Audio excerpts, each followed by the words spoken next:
Okay. Good afternoon, all of you.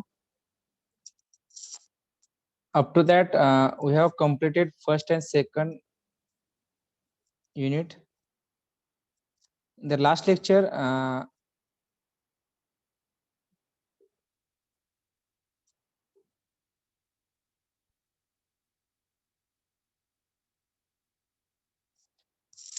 okay, in the last lecture, we have started the unit number 3, remote procedure call. Up to that, we have completed introduction part. What is the RPC? What is the RMI? What is the exact difference between RPC and RMI?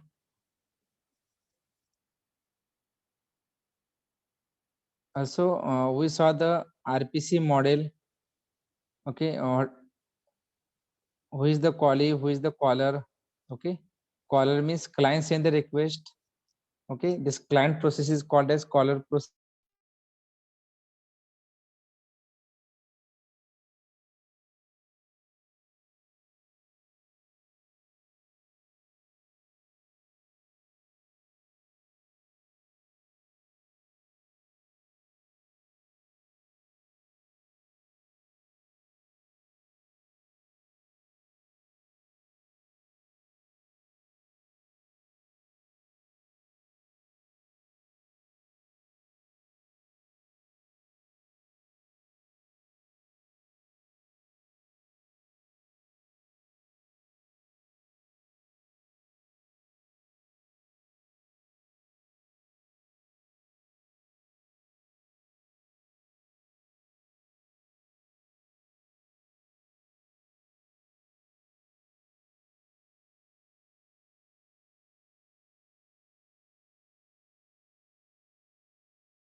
Okay, today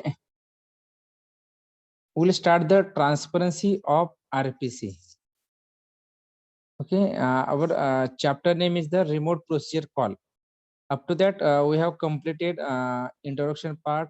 Also, we have completed RPC model. There are two models, caller and callee. Okay, today we'll start the next point.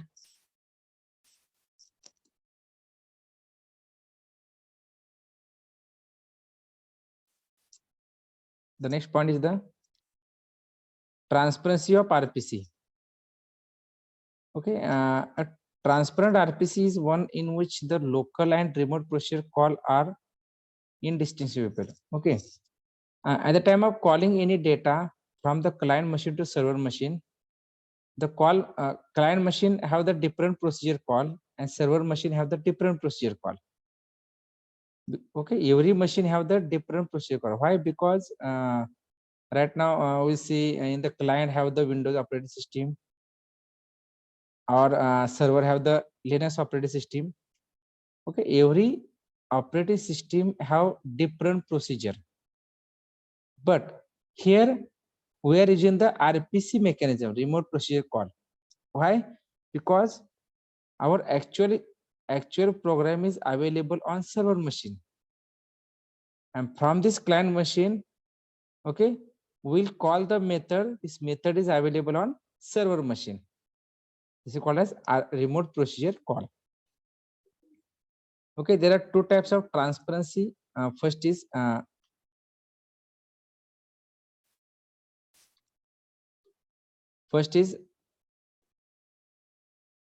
synthetic transparency, and second is the semantic transparency. We see what is the synthetic transparency.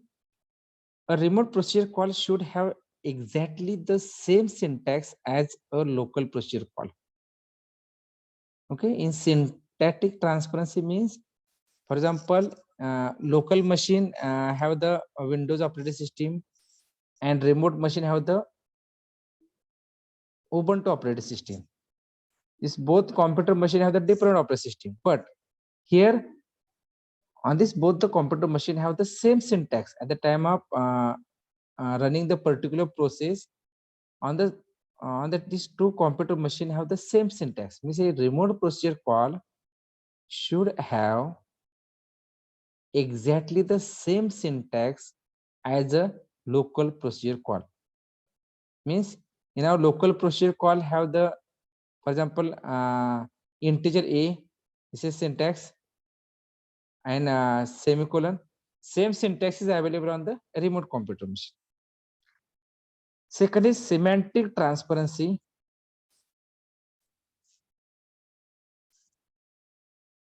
The semantic of a remote procedure call are identical to those of a local procedure call. Okay, syntax is different and semantics is different. Okay, this both syntactic and semantic, this both are available in the program. First is syntax is available in the program, and semantic also, this is the procedures, these are available in the program. Okay, in the transparency of RPC, okay, this transparency of RPC will conclude that the syntactic transparency and semantic transparency, okay, in that both the transparency, the local computer machine and remote computer machines, the procedure calls are identical, or procedure calls are equal. But the syntactic transparency is not an issue, but semantic transparency is difficult, because we know the syntax. Okay, for example, on Ubuntu operating system also we can run the C program, and in the Windows operating system also we can run the C programming. Okay, the syntax are the same. Okay, the syntax are the same. But what about the semantics? Semantics means is the procedures are different. In the Windows operating system, we can run the procedure. Okay, these procedures are the different. For Windows have the different procedure, and for the Fedora or Ubuntu have the different procedure. That's why syntactic transparency is not an issue, but semantic transparency is difficult. The difference between a remote procedure call and local procedure call already you know. Okay, unlike local procedure call, with remote procedure call, disjoint address space. Disjoint address space. Okay, for local computer machine have the different address space. For remote computer machine have the different address space. Why? Because we don't know the client machine have the Windows operating system or Ubuntu, or in the server machine have the Windows or Ubuntu, because every time the communication between two computer machine have different operating system. We cannot say that this both the computer machine have the same operating system. Okay, they have the different operating system. That, but for that, every operating system have different address space.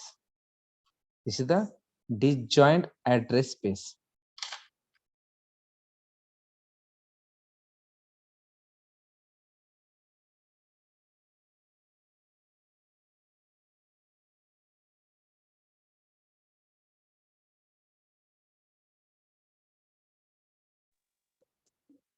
Second difference is absence of shared memory.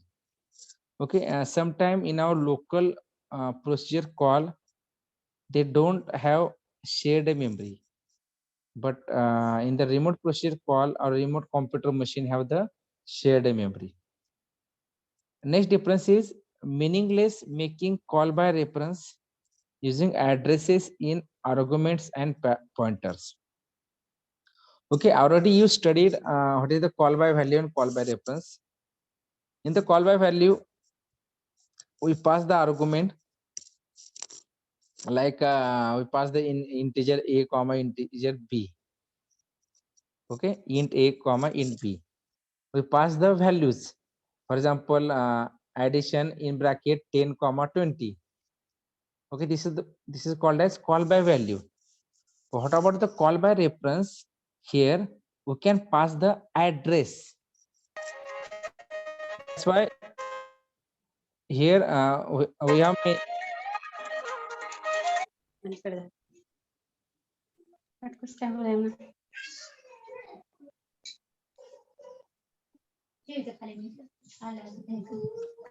Pooja Birazda, mute your audio. Okay.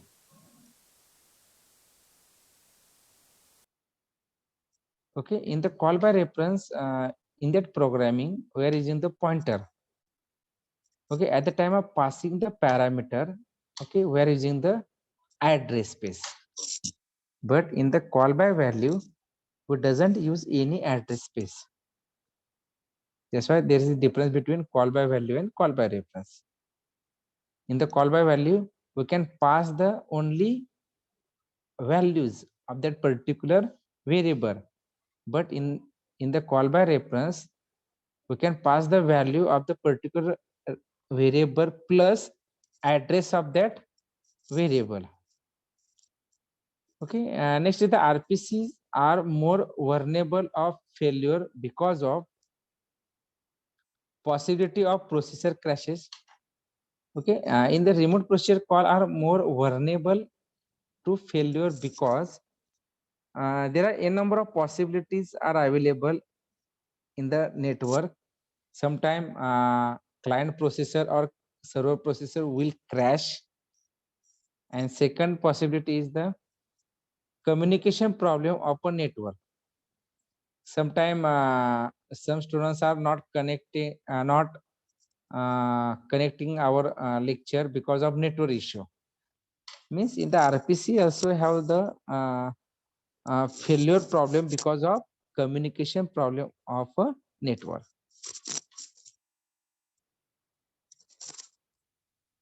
Okay, here we saw the transparency of RPC. In that there are two transparencies: syntactic transparency and semantic transparency. Also, we saw the difference between remote procedure call and local procedure call. The next point is implementing RPC mechanism. How RPC is work? Means we can say they can send the request from client to server, and server give the reply to the client machine. How it's work? Okay, we'll see this procedure in the RPC mechanism. This is the main heading is implementing RPC mechanism. We'll see. To achieve semantic transparency, implementation of RPC mechanism is based on the concept of stub. To achieve semantic transparency, implementation of RPC mechanism is based on the concept of stub. What is mean by stub? Okay, the stub is they can collect all the information from client machine and send this information to the server machine. Okay, stub have the for example, we can say I have placed one order on Amazon. Then in Amazon site, okay, first they take this product, pack it, and send via speed post or courier. Means first thing they will take the information, pack inside the any material. They can pack this data and send via courier or speed post. Same thing here in the RPC mechanism. The client won't send the request to the server. At that time, in the request have some data. Then with the help of stub, the client machine can pack the data inside the stub and send this packed data to the server side. We see one by one. What is the stub means provide a normal local procedure call abstraction by cancelling the underlying RPC mechanism. Abstraction means hidden part, because once your information or product has packed, then you don't know what is inside in that packet. This is what is abstraction. A separate stub procedure is associated with both the client and server processes. In the both the side have separate stub. What is the exact use of stub? Packing and unpacking. In the client side, they can pack the data. In the server side, they can open the data with the help of unpacking. Unpack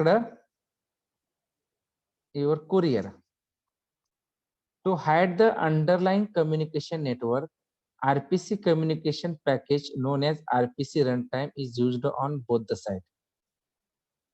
To hide the underlying communication network. To hide the underlying communication network, RPC communication package known as RPC runtime.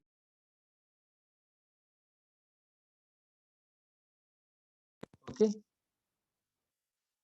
Once your product or your information is packed through this stub, then with the help of RPC runtime, they can transfer your packet to the receiver machine with the help of RPC runtime. Same like, for example, in our computer machine, okay, I want to send the information outside the network. Then with help of the wired or wireless communication, they can transfer the data to receiver machine. Same like here, once your data or your information is packed with the help of stub, then with the help of RPC runtime, they can transfer the data from your machine to the another machine. Okay, we'll see in the diagram, then your picture will be clear. See here, client is a client machine. Wait for 1 minute.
Okay, see here, this is the client machine, this is a server machine. Okay, if client machine want send some data to the receiver machine, okay, before sending any data, we see what is the stub and what is the RPC runtime. See here, the client side we can use the client stub, server side we can use the server stub. This stub provide the two facility: packing the product and unpack the product. For example, you have placed some order on Amazon. Then in the Amazon company, they can pack your product and send to the your site through the courier or what it may be. If you receive this product, then what you did, you unpack the packet, and means you can open the packet. It's called unpacking, and we'll see what is inside the packet. Means this stub provides the two facility: pack and unpack. What it? Next is RPC runtime. Okay, this RPC runtime will provide the two facility: send and receive. What is meant by send? Once your packet, your message has packed inside the packet, then through RPC runtime, they will send this packet to the receive side and wait for acknowledgement. In receiver side, through this RPC runtime, the receiver receive this packet. Correct? Means RPC runtime have the two facility: send and receive. Stub provide the two facility: pack and unpack. Okay, the real-time example is our you place some order on any e-commerce website and you receive the packet. Okay, see, the client want to send some some data to the server. Then first they send the data to the client stub. This client stub pack the data inside the packet and send to the RPC runtime. Then through this RPC runtime, they send this packet from client machine to the server machine via network. Then in server side have the separate RPC runtime. They can receive this packet. Then they send this packet to the server stub. Then server stub, they apply the unpacking technique. They can open the packet and send to the client, send to the server. Then the server receive this packet. If client want to addition of this two number, then client will send the two number 10, 20. Then here on the server side, they have the addition program. Then they will do the addition. They can execute the program, and the result is 30. They send the server want to send this 30 number result to the client side. Then they send this result to the server stub. Then server stub apply the packing technique. They can pack the result and send the client via RPC runtime. Then in the servers, in the client side, they can receive the result. Okay, this is, result is the packed. Then with the help of this client stub, they can unpack the result, and on your client machine, the output has displayed. Output is 30. This is called as implementation of RPC mechanism. How your communication is going on, how we can send the data between client and server.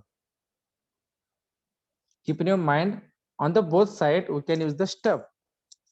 The stub provides the two facilities: pack and unpack. And both the side we can use the RPC runtime. What is the exact use of RPC runtime? Okay, they will provide the two facility: sending the packet and receiving the packet. For example, sending the packet from one machine to another machine and receive the packet means, okay, this computer machine can receive the packet from sender. Okay, this procedure is called as implementing RPC mechanism. All of you understood? What is stub? What is RPC runtime?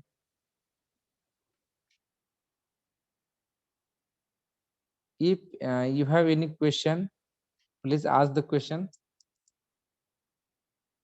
All of you are understood what is how RPC mechanism is work?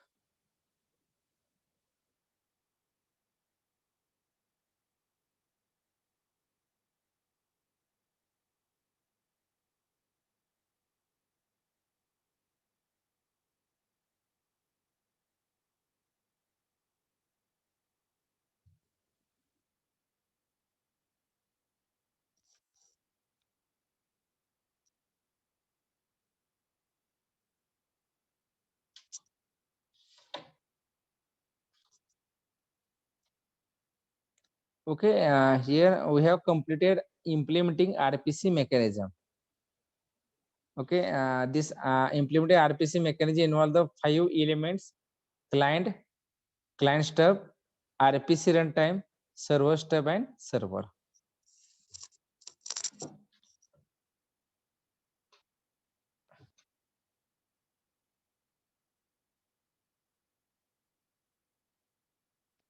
Next, in the RPC runtime, we see in the RPC runtime, it handles transmission of across the network between client and server machine.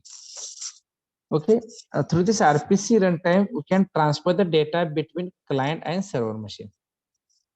Okay, this RPC runtime is responsible for retransmission, acknowledgement, routing, and encryption.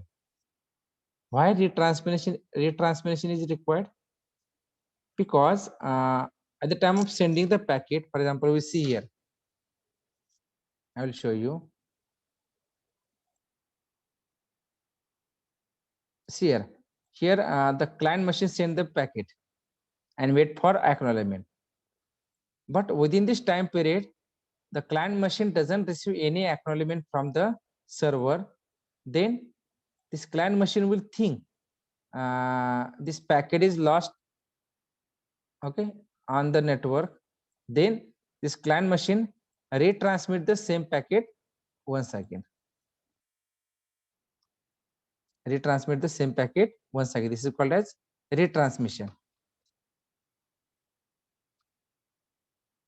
And second is acknowledgement. Okay, if you send a request, you will get the acknowledgement.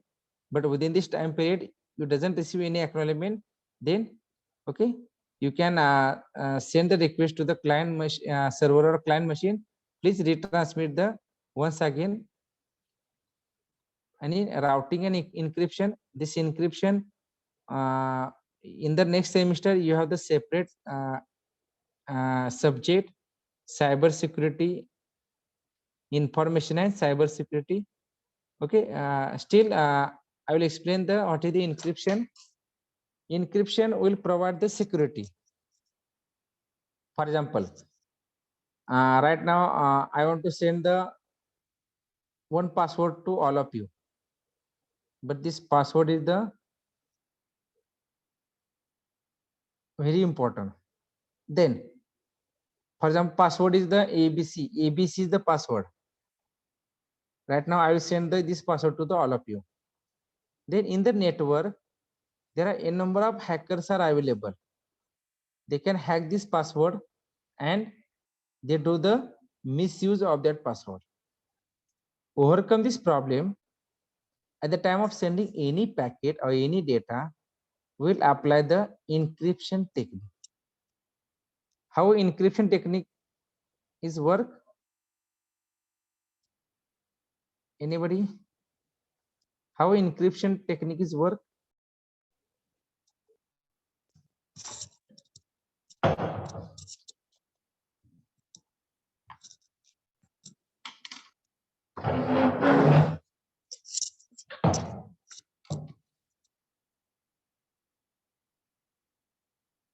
How encryption is work?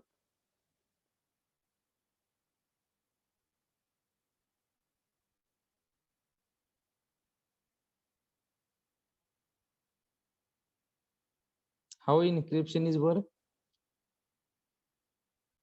They convert the one form to another. For example, right now your data in English language, ABC is in English language.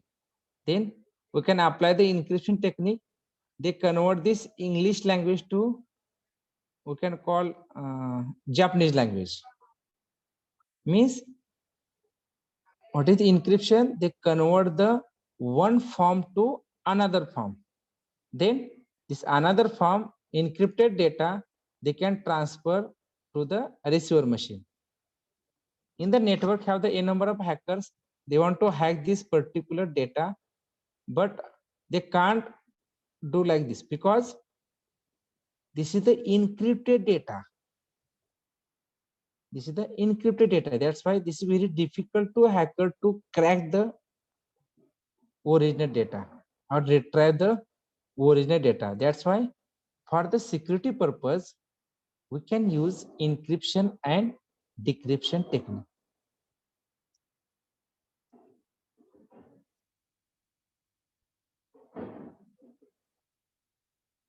Okay, already you saw the what is the exact use of server stuff. They can use the packing and unpacking the request. Next part is the stub generation. All are listening?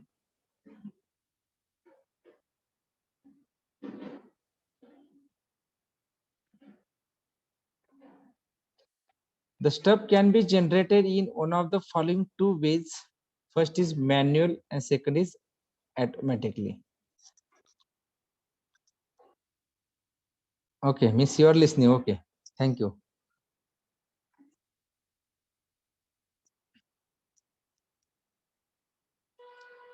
The second is automatic stub generation.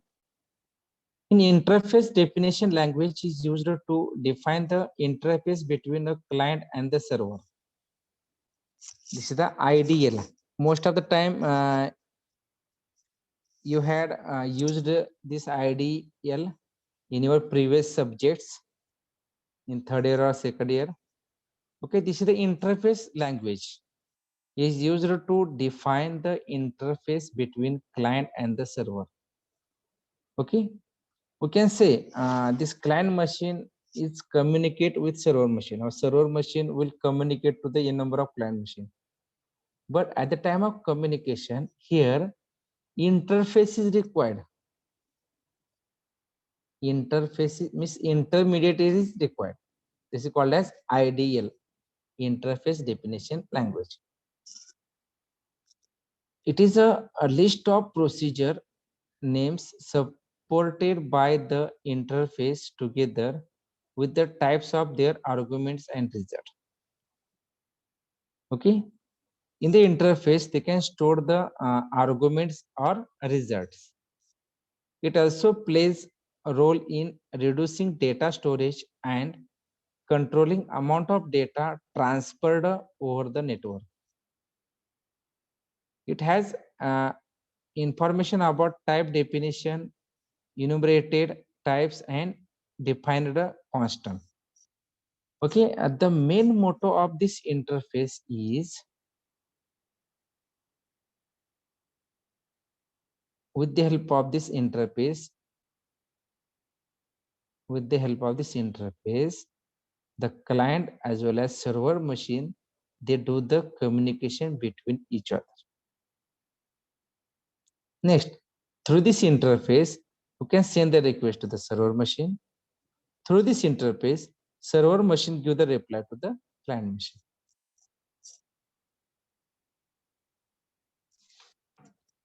Next, in the interface have the two part, export the interface and import the interface. In the export the interface, a server program that implement procedures in the interface, this is export, and import a client program that call procedure from an interface.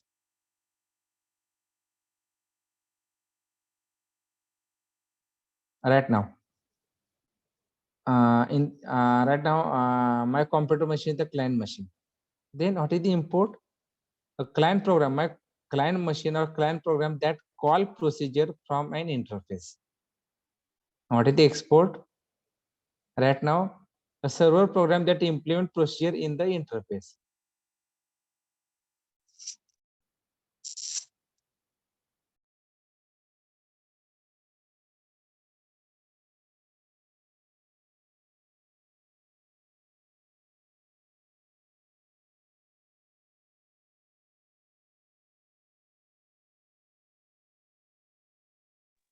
I repeat once again. See, client want addition of the two numbers. Then client will pass the two parameter to the server machine. Why? Because server machine have the addition program. Then this client machine send the two parameter to the server machine. Then on the server machine, they will execute this program and send the result to the client machine. Means your client machine want to output, then they can import the interface, a client program that call procedure from an interface. And what about server? Server export the interface. They can send, they can reply the result to the client machine. That's why export the interface means a server program that implements procedure. They can execute the procedure in the interface. Noted? The interface definition is compiled by the ideal compiler. See, what is the ideal compiler? The component that can be combined with client and server programs without making any changes to existing compiler. Client stub and server stub procedure, already you know. The appropriate marshalling and unmarshalling operation. Marshalling means encoding, unmarshalling means decoding. Okay, at the time of sending the packet from your computer machine to the another computer machine, okay, we'll do the encoding, encode the data, or a receive side, we can decode the data. Why encoding is required? Because your machine know only binary language, 1010 language, and that's why we require the encoding and decoding. Means marshalling is called as encoding and unmarshalling is called as decoding. A header file that support the data types. Okay, here we saw the automatic step generation. In the automatic step generation, here with the help of this interface, we can transfer and or receive the packets. Here we are using the interface definition language. Also, we saw the import the interface and export the interface. The next point is the RPC messages.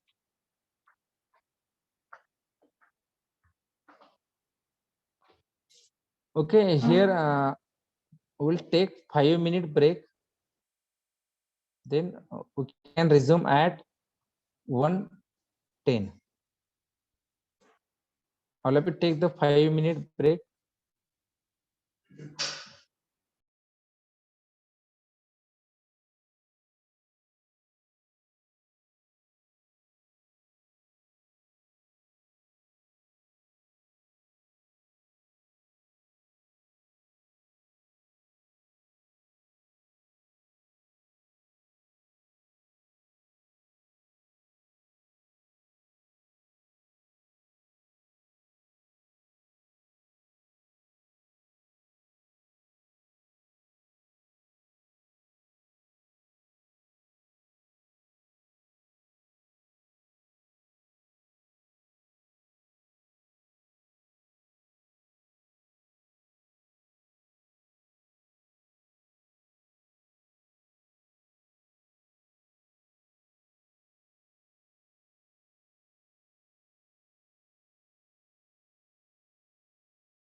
Okay,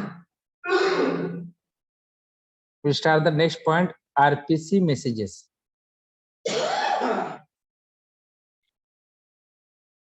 May audible, screen is visible.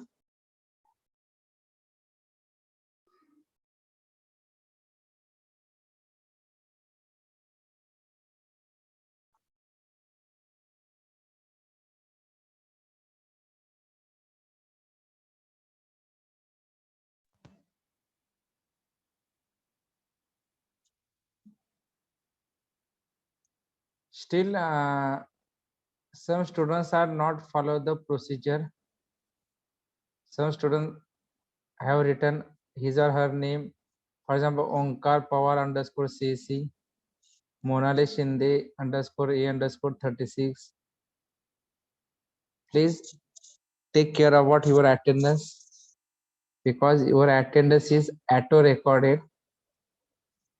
That's why at the time of joining any lecture, not only my lecture, for any lecture, you should check your name like division underscore roll number underscore name of student.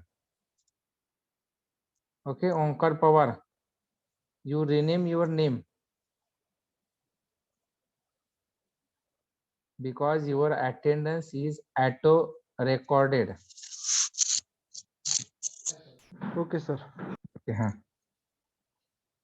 And otherwise you are attending 2 hours lecture, but your name is different, your name is in different format, then this is very difficult to me, or not me, for all the staff member, okay, to mark you have present or absent. That's why at the time of joining any lecture, you check your name should like roll number underscore, sorry, division underscore roll number underscore name of student. Onkar, you rename your name. The next part is RPC messages.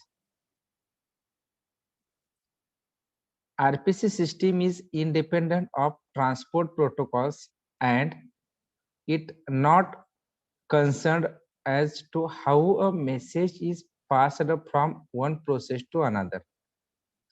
Okay, here we see the how will pass the message from one machine to another machine. Here types of messages involved in implementation of RPC system. There are two types of message, call message and reply message. What is mean by call message? Call message means I can send the message from client machine to the server machine. This is the call message. What is the reply message? The server machine give the reply to the client machine. This is called as reply message. We see in the call messages, the component necessary in a call messages are first, the identification ID, the ID information of the remote procedure call to be executed.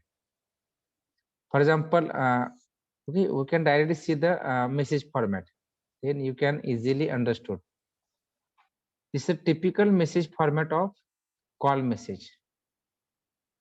Call message means client wants send the request to the server machine. See, in that, in your packet format required, first you require the, what you require? See, your message. First is the message identifier.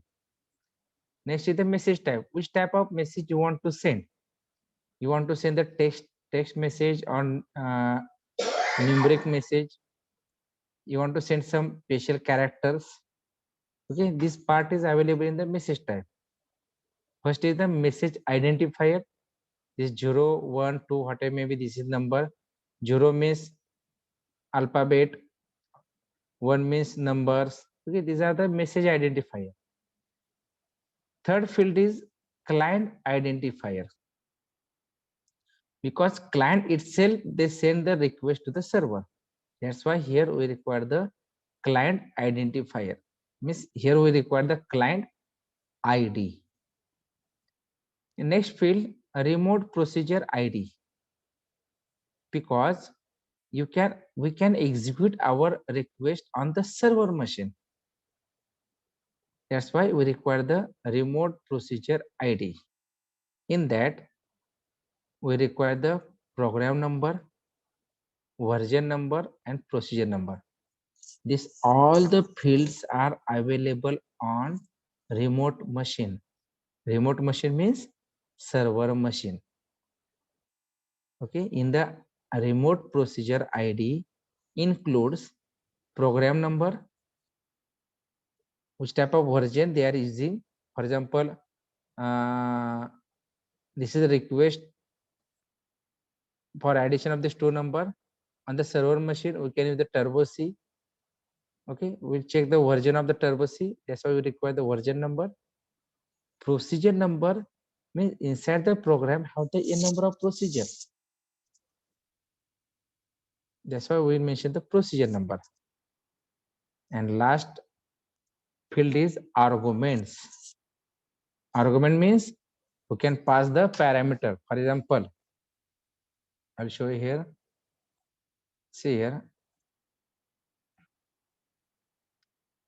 Okay, this is the addition. Here we can pass the two parameters, means I will pass the 10, 20.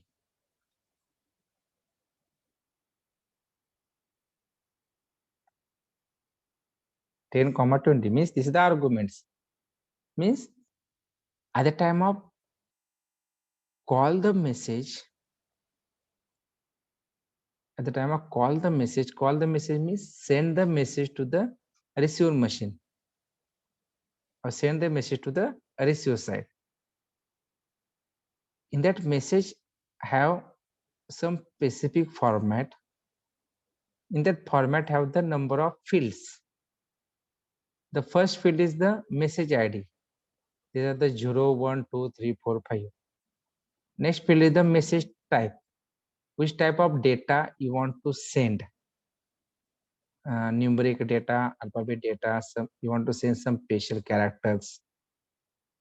Next is the client ID.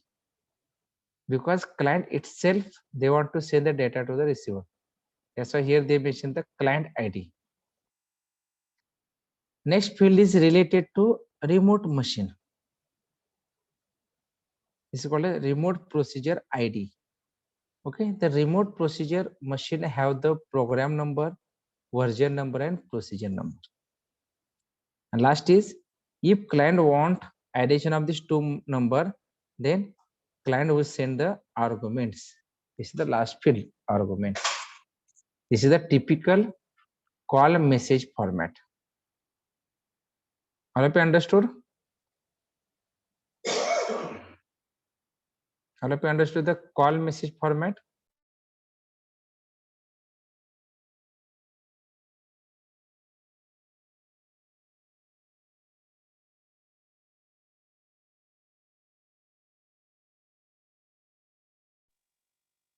All of you understood the call message format? Next, second is the reply message. Reply message means server give the reply to the client machine. In the reply message have result. In the reply message sent by the server to the client for returning to be the result of remote procedure execution. Means once the client send the request, in that request have the client will set client will pass the two arguments, a is equal to 10 and b is equal to 20. Then on the server machine we have this addition program. Then server will execute the program, c is equal to a plus b. Then in the c the addition of these two number is equal to 30. Then the server send this 30, this is the result. They will send this result to the client machine with the help of reply message. Condition for unsuccessful message sent by to be server. See the condition. The server find that the call message is not intelligible to it. The client is not authorized to use the service. Remote procedure identifier is missing. The remote procedure is not able to decode the supplied arguments. Occurrence of exception condition. See here.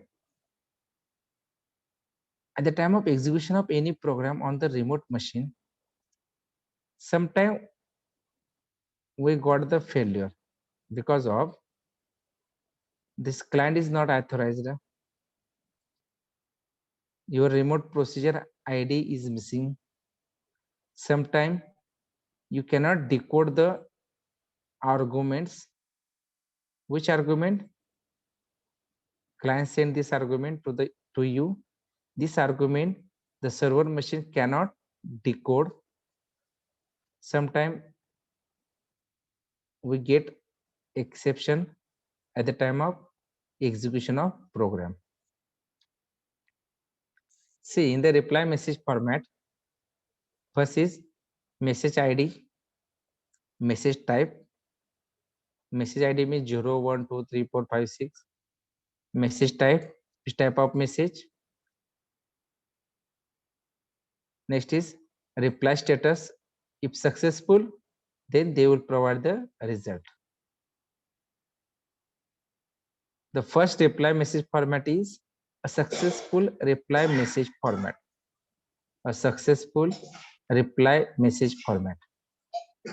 In this format, if your status is successful, then and then only they will provide the result.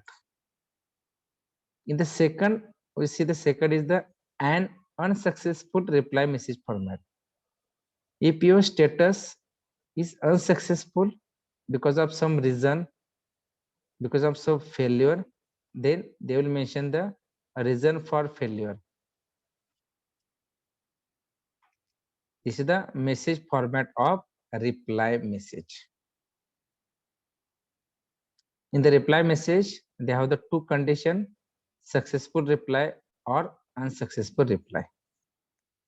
In the successful reply, if your reply is successful, then and then only they will provide the result. If your reply status is unsuccessful, then you will give the failure reason why this reply is unsuccessful. We have the n number of reason. Okay, we saw this reason. Why? Sometime your client is not authorized. Sometime a remote procedure ID is missing. Sometime the server machine cannot decode the supplied arguments, or sometime the exceptional condition is occurred. Because of that, your reply message is unsuccessful, or your reply message is unsuccessful.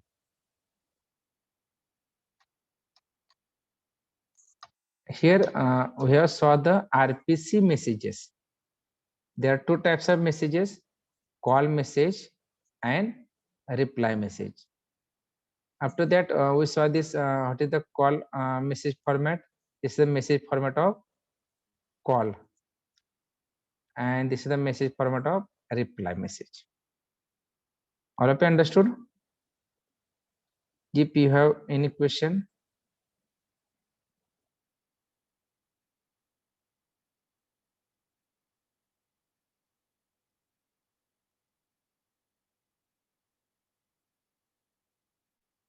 all of you understood? What is the call message? What is the reply message? If you have any question, please ask the question.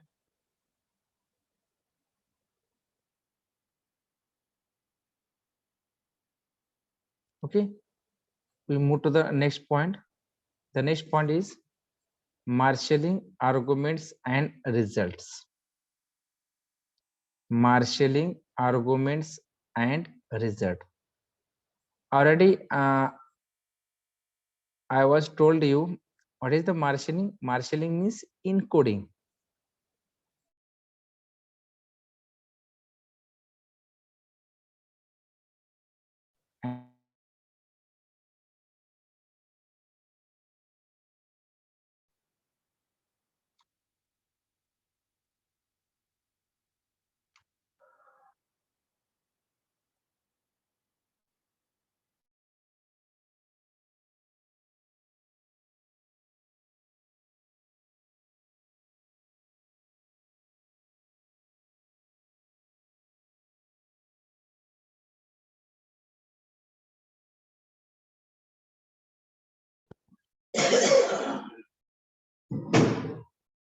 In the marshalling, the arguments and results in RPC are language level data structure, which are transferred in the form of message data.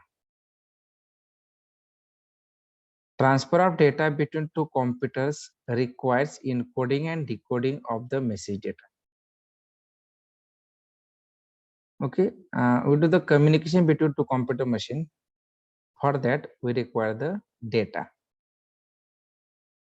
Okay, for that data, we require the encoding and decoding, because your machine understood only binary language, 1010 language, and your data in alphabetical format, numerical format.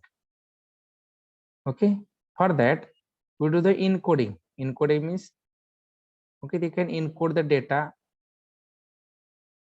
into machine level language.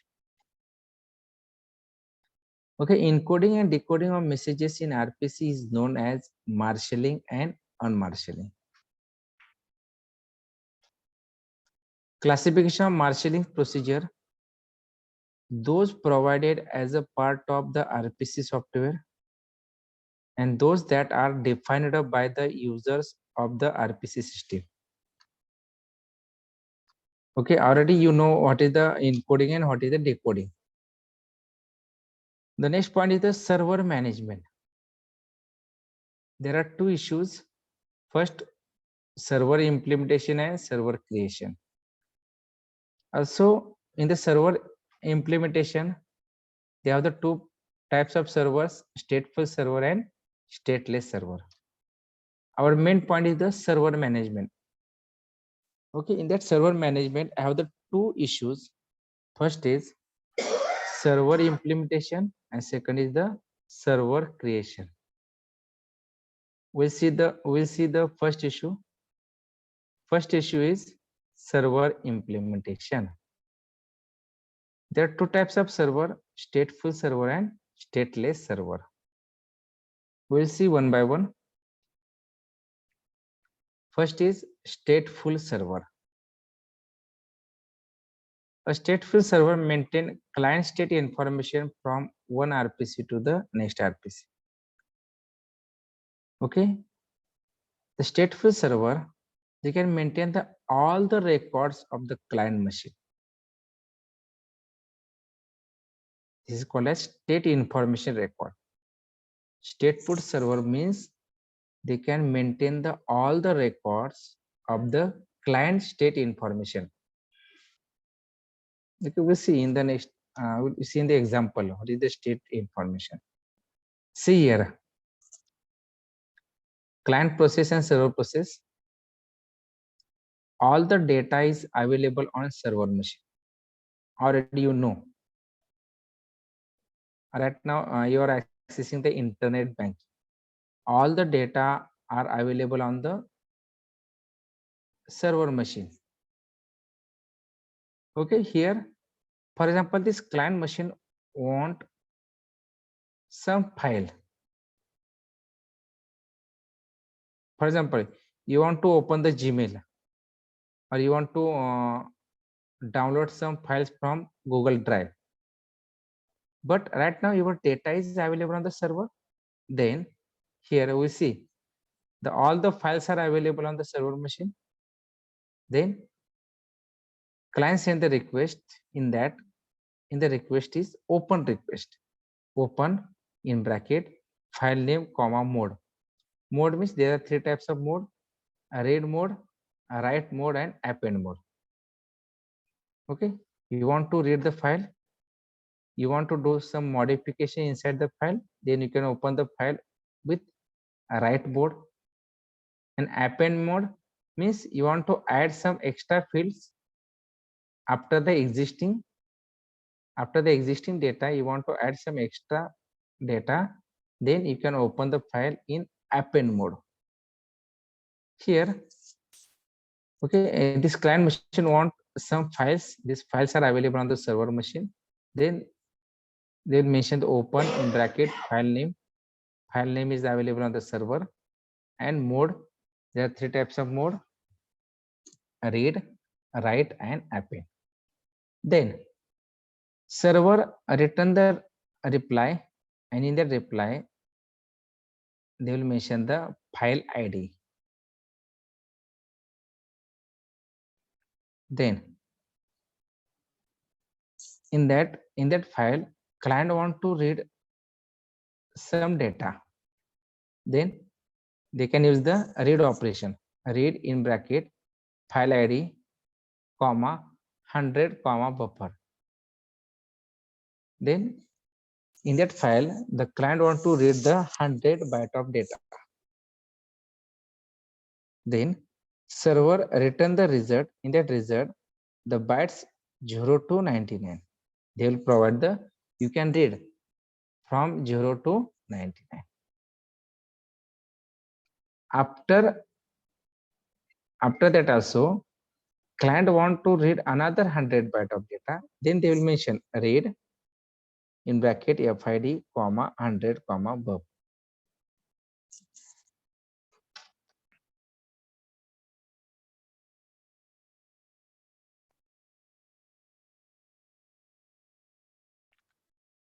I repeat once again. See here, the client server. All file or all data is available on the server machine. Got it? Then first, this client machine want some files. This file is available on the server. Then this client machine want to open this file. Then they mention the file name and mode. There are three types of mode: read mode, write mode, and append mode. Then server give the reply to the client machine, and that they mention the file ID. Okay, this client machine want to file name is the, for example, xyz is the file name. Then the server give the reply the ID of that particular file. Then client want to read some data. This data is available inside the file. Then how many byte they want to read? 100 byte. Before that, they will mention the file ID 100 byte, and this is the buffer. Then server give the reply in the return message. They will show the bytes from 0 to 99. Okay, means client was read 0 to 99 byte of data. After that also, if client want read some another 100 byte of data, then they will mention the read, file ID, 100, and buffer. Then server give the reply in the byte 100 to 199, because already client was read 0 to 99. After 99 is the 100. The next 100 byte is the 100 to 199. Got it? This is the stateful file service. Stateful file server means all the activities of the client machines are stored on server. Means server can store the client state information. Stateful server can store the client state information. How many steps, how many states are followed from client? Is all the state information are stored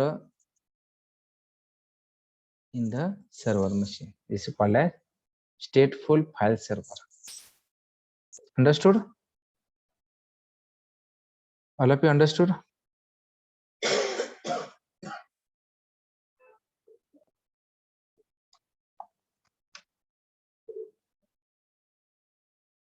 What is stateful?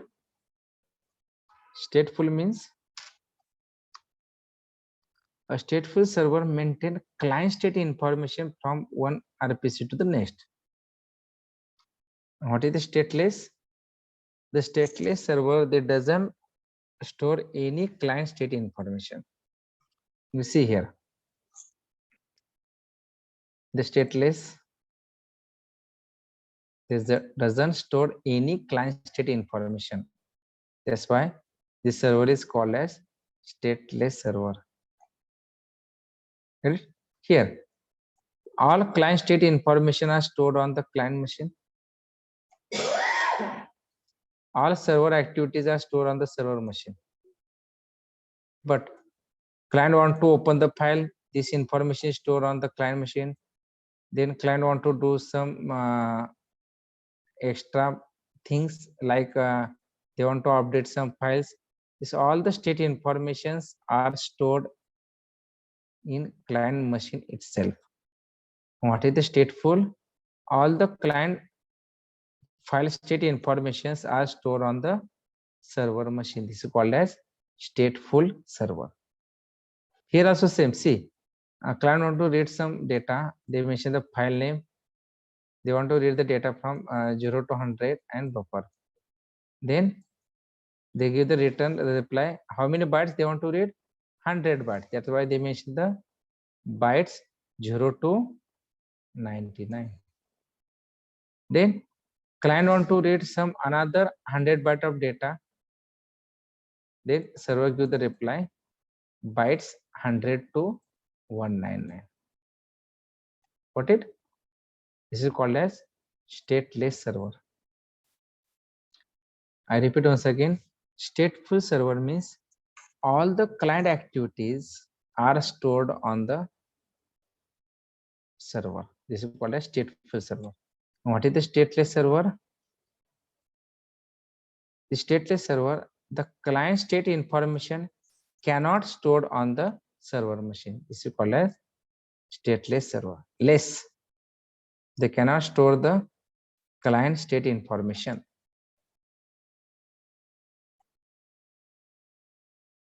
Understood? What is the exact difference between stateful and stateless? Means in server implementation, there are two types of server, stateful server and stateless server.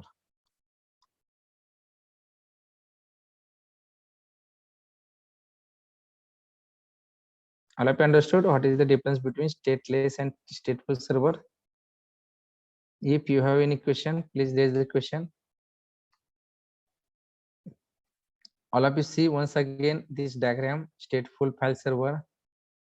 All of you see how it's work.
Next, all of you see the stateless file server.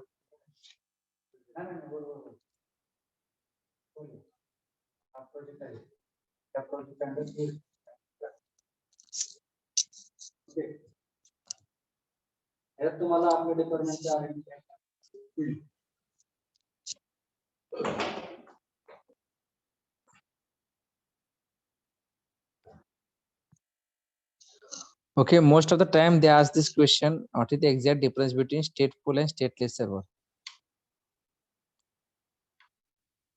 In your final interview also, this question is related to computer network.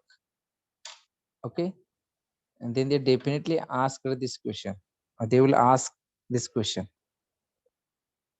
What is the exact difference between stateful and stateless server?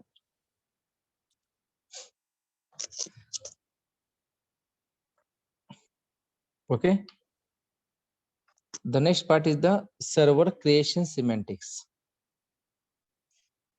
A server process is independent of a client process that makes a remote procedure call to it. Your server process is independent because a server can handle the number of client machines.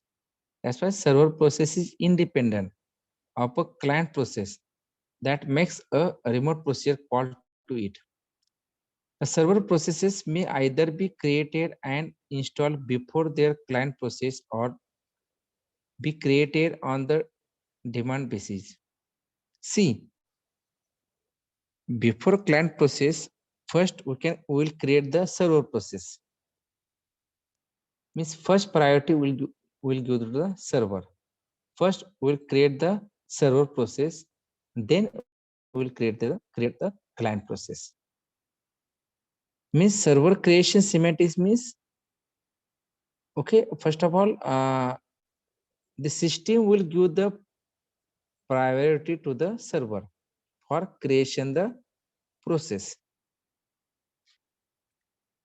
based on the life duration for which RPC servers survive.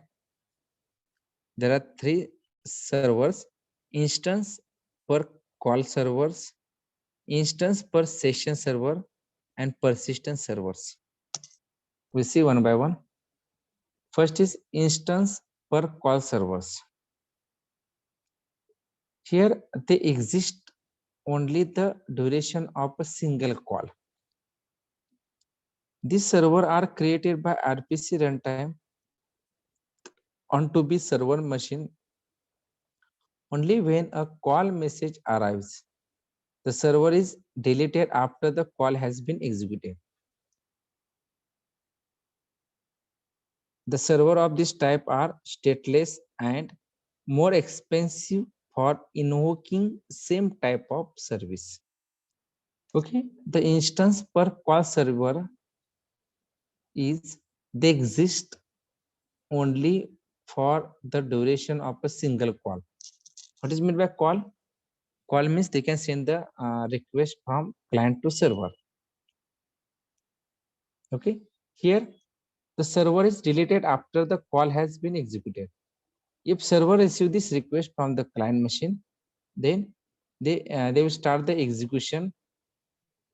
Once the execution has completed, then server machine is deleted this call, deleted this request.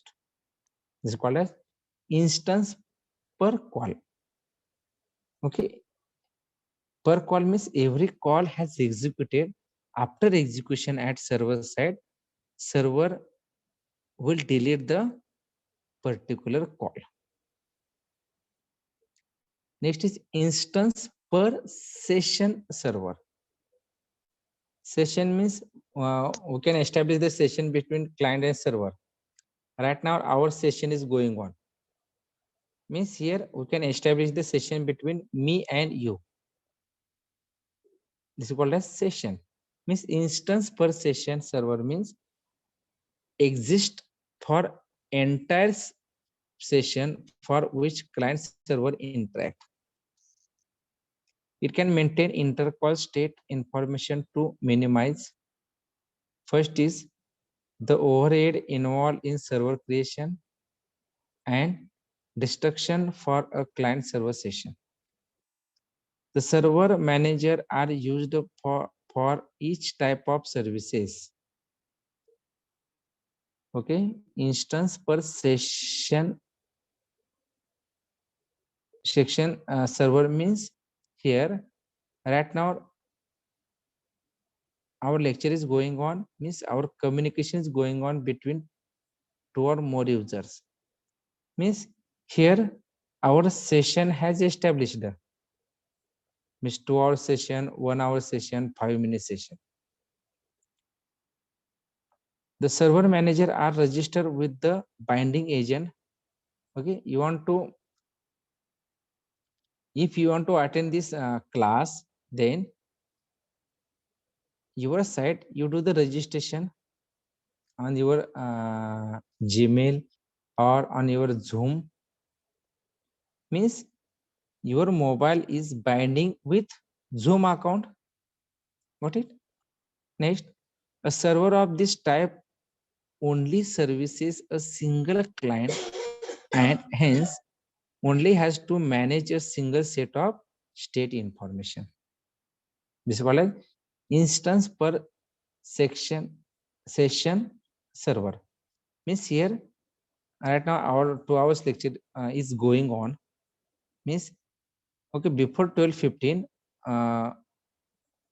we had decided our session time. Section time.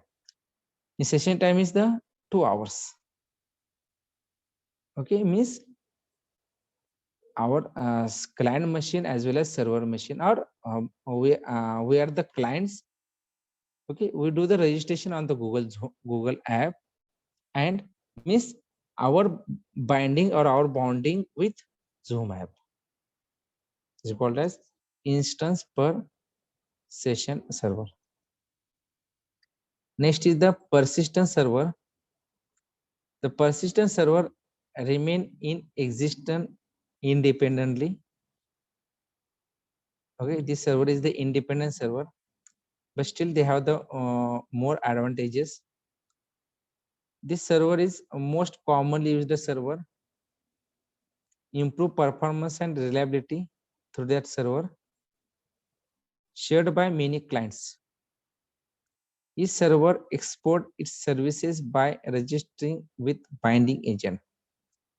Okay, this server is work like the previous server also, but here they have some additional information or additional advantages. First is this server is commonly used. With help of the server, they can improve the performance and reliability. Also, they can share the data with clients or many clients. Okay, here we have completed server creation semantic. Creation means before client, we have created the server processes. They have the three servers: instance per class server, instance per section server, and persistent server. Okay, up to that, how many part we have covered in the today lecture?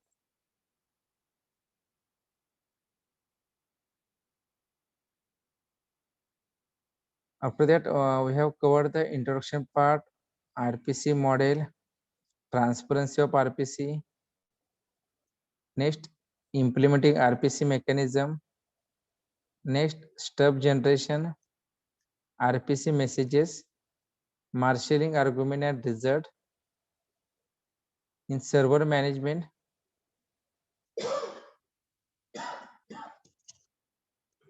next we have completed the parameter passing semantic and call semantics. Okay, this parameter passing semantics, already you know the call by value and call by reference.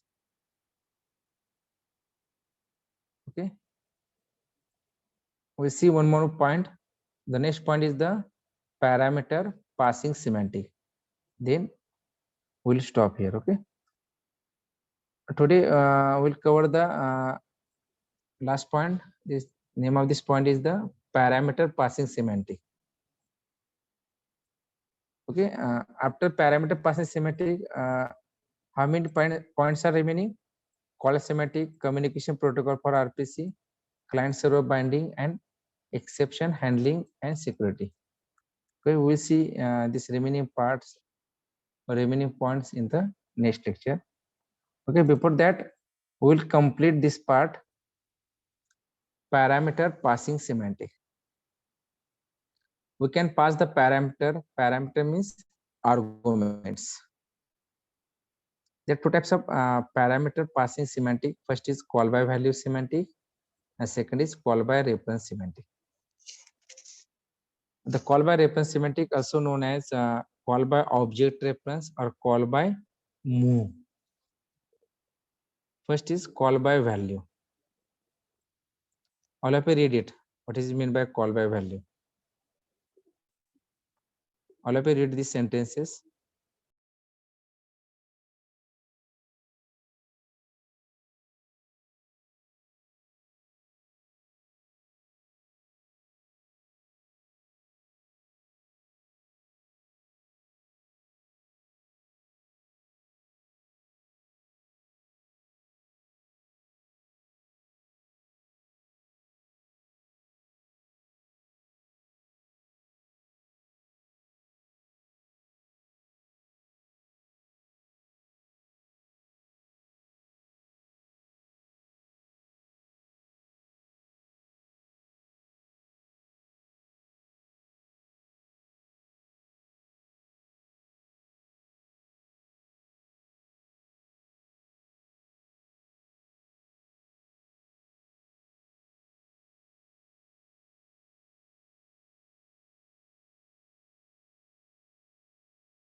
See, in the call by value, in the call by value method, all parameters are copied into a message that is transmitted from the client to the server through the network.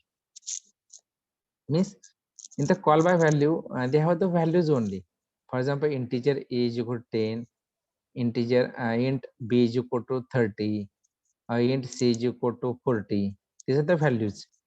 Means all parameters are copied into message. Means you can copy these arguments or copy these values into the message that is transmitted from the client to the server through the network. It is time consuming for passing large data types such as tree, array, etc. But you have the n number of parameters like our tree parameters, array parameters. Okay, you have the n number of parameters, but these parameters take more time. That's why the call by value is a time consuming process. Second is call by reference.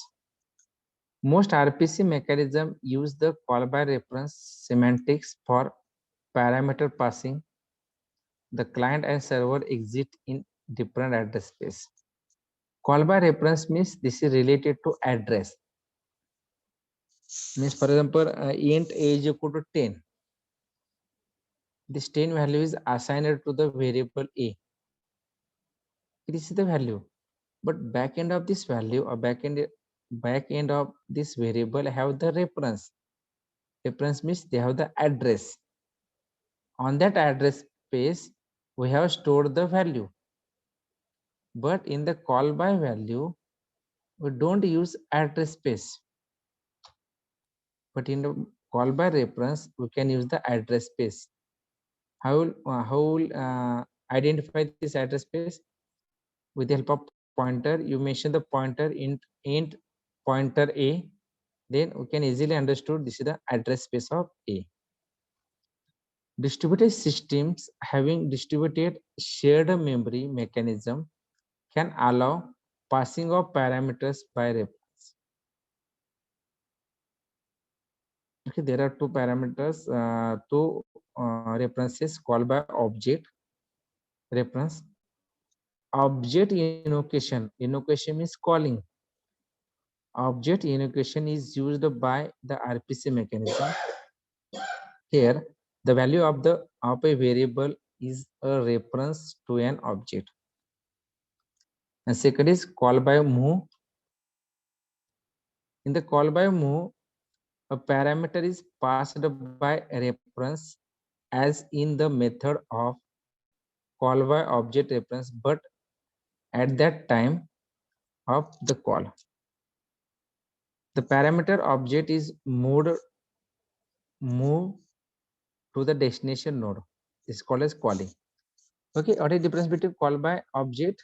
Okay, through this object, we can create the parameters. And once we have created the parameter, through this call by move, we can pass the parameter to the destination. Destination is the server machine. The server machine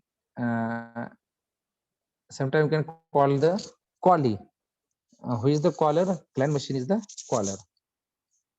If it remain at the caller node, it is known as the call by visit. If your call by object or your reference values are remain at the client node, then it is known as call by visit. Or second thing, if your values are available on the callee node, then it is called as call by reference. Depend on the situation, you cannot transfer any data or you cannot transfer any reference to the receiver machine, then your all the references are available on its own computer machine, then it is known as call by visit. Once you can transfer or you can move your references from one machine to another machine, then this callee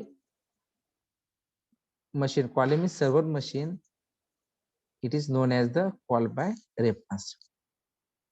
It allows packaging of argument object in the same network packet as the invocation message, thereby reducing the network traffic and message count. Okay, here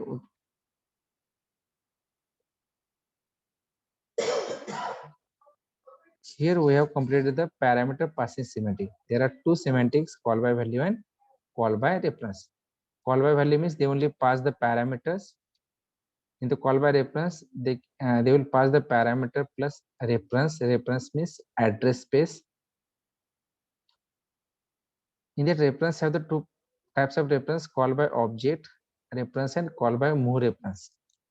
Object means they will create the references, and with the help of this call by move can move the references from one machine to another machine. Next point is the call semantics. We'll see in the next lecture call semantic. Up to that, we have completed introduction part, RPC model, transparency of RPC, implementing RPC mechanism, stub generation, RPC messages. There are two types of messages, call message and reply message. Also, we saw the marshalling arguments and results. Also, we saw the difference between stateful and stateless server. Also, we have completed the server creation semantics.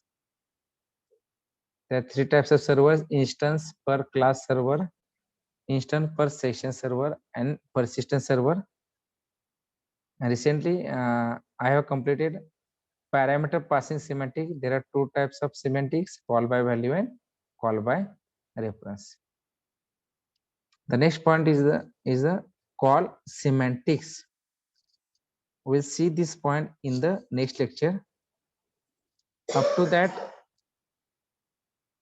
if you have any question, please ask the question.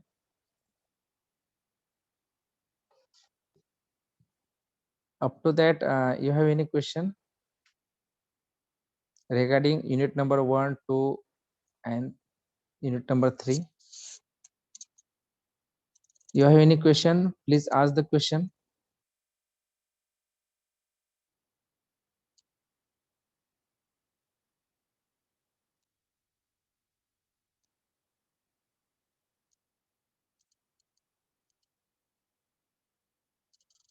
If you don't have any question, then one by one you can drop out.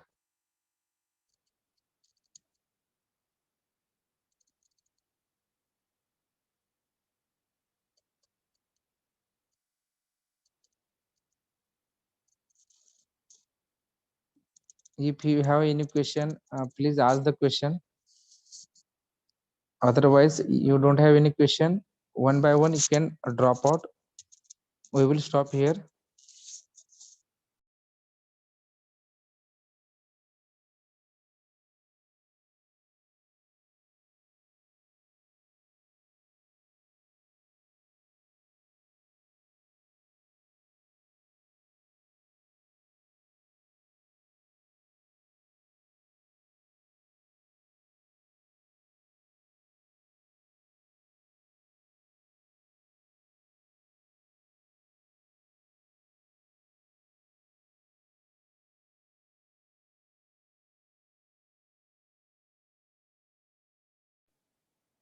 Your attendance is auto recorded.